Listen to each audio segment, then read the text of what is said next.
Thanks for listening to the ArtTactic Podcast. I'm your host, Adam Green.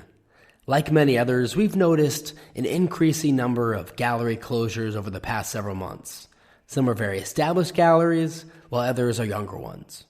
There are, of course, a variety of reasons why a gallery may close, and when it does, it has a significant impact on artists, collectors, and others. So in this week's episode of the podcast, we wanted to explore this trend of gallery closings further with Daniel Grant, a freelance journalist and author of The Business of Being an Artist. Daniel recently wrote an interesting article in The Observer covering the recent trend of gallery closings. Hope you enjoyed the episode. Thanks so much for listening.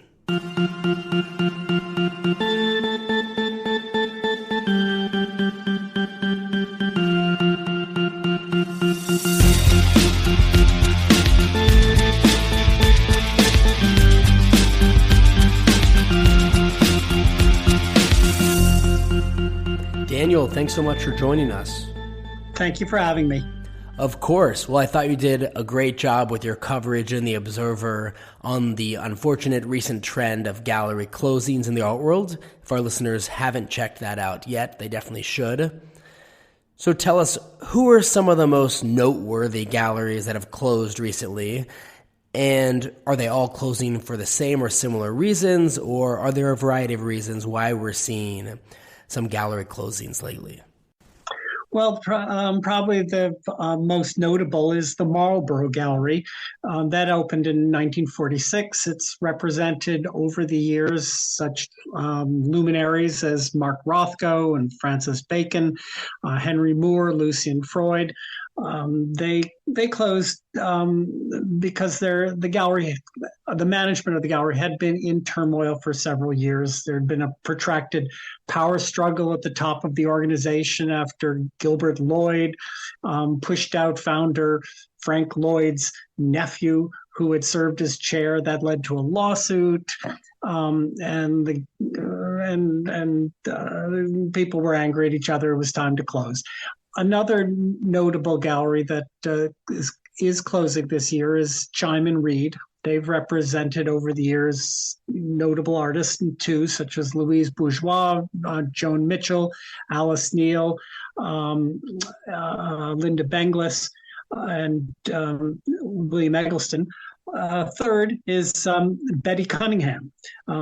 She first opened her first gallery in the 1970s and has represented Christopher Wilmarth, Jake Berteau, Graham Nixon. Certainly with Chime and Reed, and Betty Cunningham, they're just ready to retire.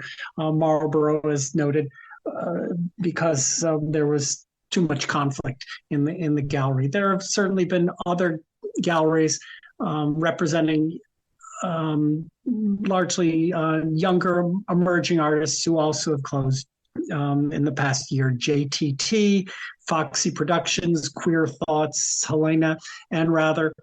It's much more typical that you see galleries of newer emerging artists open and close more quickly.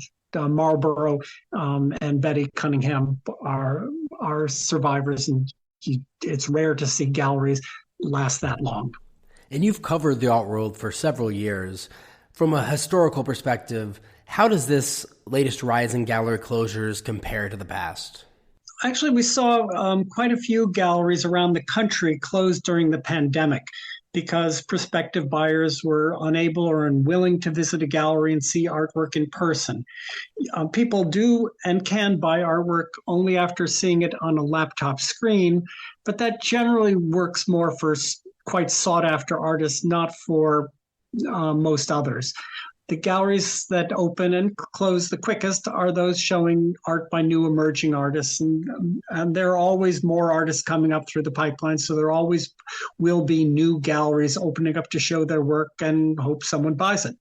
I mean, I should say also that museums go in and out of business too. I mean, this fall, the Rubin Museum of Art, which is devoted to Asian art, will shutter its longtime Manhattan home. They've been around since 1998. They're transitioning to what they call a decentralized model. which probably means they'll be online. The Museum of Art at the University of New Hampshire will also close for good, the result of needing to improve its HVAC system at a time of declining enrollment. So they really were just running out of money. Houston's Art Car Museum will close later this month following the deaths of its owners, though efforts are underway to find some person or some organization willing to take it over. So again, in the art field, as in every other field, small and large institutions open and close all the time. The reasons generally are going to be the dealers retire, they get sick, they die, they go bankrupt, and you can see that in every instance.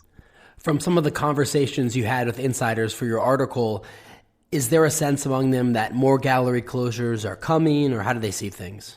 You often don't know until it happens. And one of the reasons that it happens is running a commercial art gallery is a very expensive proposition.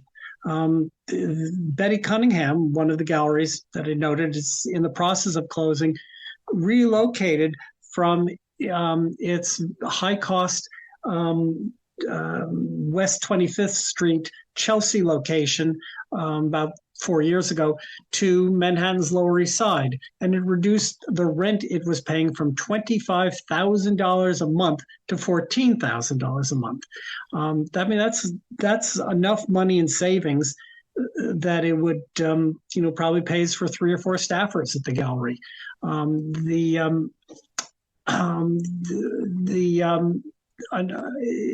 rents in Chelsea can reach $50,000, $75,000, $100,000 per month, and the gallery owners need to meet payroll as well as utility charges, art moving and storage fees, even fronting money for the artists they represent to help pay for their projects. And beyond that, then there's the cost of attending international art fairs, where expenses start at $100,000 for a 3-day event. So the cost of operating a gallery puts pressure on the gallery owners, who find themselves needing to sell a large percentage of the artworks in any given exhibition, as well as make sales from inventory and at the art fairs.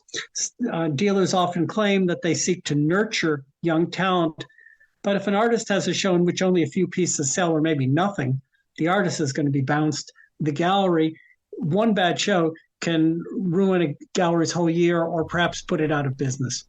And so when a gallery does close, it has impacts on other parties beyond the gallery, of course, including artists. So when a gallery closes, how easy or difficult is it for an artist to find a new gallery to represent them? What are some of the relevant factors that come into play? Well, when a gallery closes, it can adversely affect the artists that it represents, especially the ones they represent exclusively. Those artists now have to look for new representation, which is not always easy. Established galleries already have their stable of artists, all of those artists wanting shows and sales. And one more artist on the roster just means more time spent promoting another artist's work instead of their own. If those artists go without a gallery or dealer for a long period of time, artists may have to learn or relearn how to sell their work on their own. And perhaps they haven't had to interact with buyers in decades. Some galleries do try to help their artists find new representation. Betty Cunningham, for instance, is doing just that. With other dealers, especially those who are sick or who are closing due to bankruptcy or illness, well, they may not have the bandwidth to make those efforts. And you also mentioned in your article that collectors are impacted, sometimes in a very significant way, when galleries close. What are generally some of the issues that collectors should be considering pertaining to their relationships with galleries that have just closed or perhaps maybe on the brink of closing? Well, certainly, on the closing of a gallery in some ways is harder for collectors than for artists. An art dealer, a gallery owner will generally have not only a stable of artists, but a stable of of collectors for whom the dealer will be locating works that those collectors are likely to buy. When the dealer goes out of business, that means for those collectors that they've lost information on up and coming artists, as well as getting first dibs on purchasing pieces by them. Losing an in that took years to develop won't be easy to replicate elsewhere.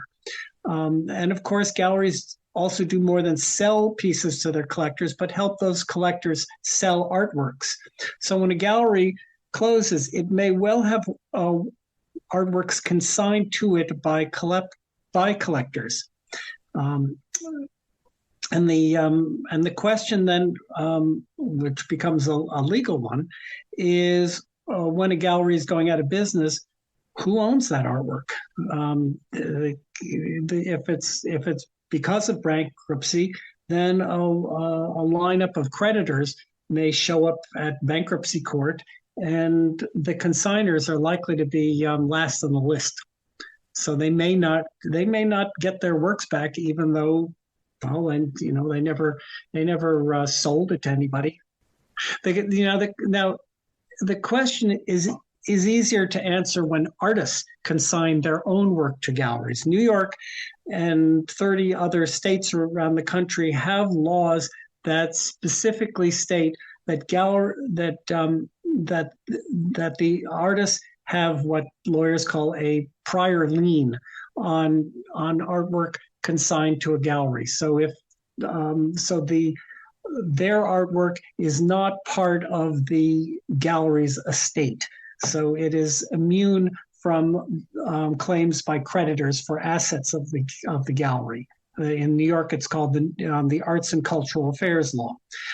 Again, 30 other states have such laws. Obviously, that means there are other states that do not, and that would require artists in those states to file UCC forms with the state attorney generals. Now, for non-artist collectors who consign artworks to galleries, they too need to file a UCC. UCC is the Uniform Commercial Code. So, and that indicates to the Department of State. It's a nominal filing cost, usually about $25, and it identifies what the consigned object is, its date of creation, dimensions and value, and who owns title to the work, and to whom the piece was being consigned. That form announces publicly that the consigner has that prior lien on his or her own works in the event that the gallery has to declare bankruptcy. If one's dealer disappears in the face of numerous creditors and leaves a warehouse full of art, the law permits consigners who have filed UCC-1 forms to retrieve their work at the end of the bankruptcy process. Now, bankruptcy can take months, sometimes longer, but eventually that consigner will get his or her work back. So they are protected. Daniel, thanks so much again for coming on to the podcast. We really appreciate your insights regarding the several different facets of a gallery closing, and we'll certainly be monitoring the space to see if there are any additional gallery closings in the near future. We really appreciate you coming on. Thank you very much.